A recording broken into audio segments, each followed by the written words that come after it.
Millions of Americans pause to remember 9/11 today. Maurice Vincent Barry. It was 12 years ago today that hijacked planes crashed into the World Trade Center, where names of the victims were read today. The day also marked by moments of silence at the Pentagon, where Flight 77 crashed, and in Shanksville, Pennsylvania, where Flight 93 crashed after a group of passengers overtook the terrorists. KXLY4's Ian Cole spoke with a local man and his son who've launched a website for the fallen servicemen and women defending our freedom. And he joins us now live in the newsroom with that, Ian. And Nadine, more than 7,000 servicemen and women have lost their lives in Iraq and Afghanistan since 9/11. One Army Ranger and his father are working to honor them by spreading each one's story. Each fallen soldier, a story, a family, a son, daughter, a face.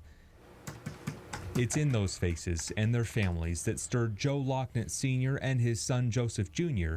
to honor them. He's an amazing young man. Joe Locknett Jr. is an Army Ranger who just returned from his 12th deployment to the Middle East. Since 9/11, 15 soldiers from his battalion have been killed, including Sergeant Thomas McPherson last year, 2 days after Joe was pulled from combat for a severe foot injury. Locknett watched the funeral online and was inspired by a phrase from McPherson's sister, "Freedom has a face." And my son looked at me and he said, "Dad, we have to show America that freedom has a face." Locknett Jr. was in meetings all day today at Joint Base Lewis McChord and wasn't able to speak with us, but his dad did. The two launched the website last month. They shot a music video to show the struggles families of fallen soldiers have to go through. There's also a digital memorial wall and a personalized candlelight vigil. Just a few minutes ago, I spoke to a mom whose son was killed 2 years ago in about 10 days. And when I told her that we were going to be able to put her son on the candle vigil, she was very emotional, very grateful. Joseph Sr. says the site is that so people don't just see the brave men and women our country has lost.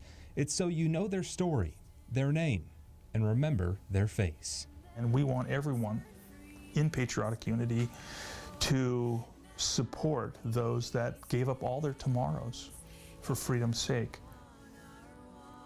And right now on the site, they have about 100 soldiers honored, but are waiting to add 7,000 more from current operations and past wars. Now, we have put a link to that website on our website, KXLY.com. Ian Cole, KXLY4 News.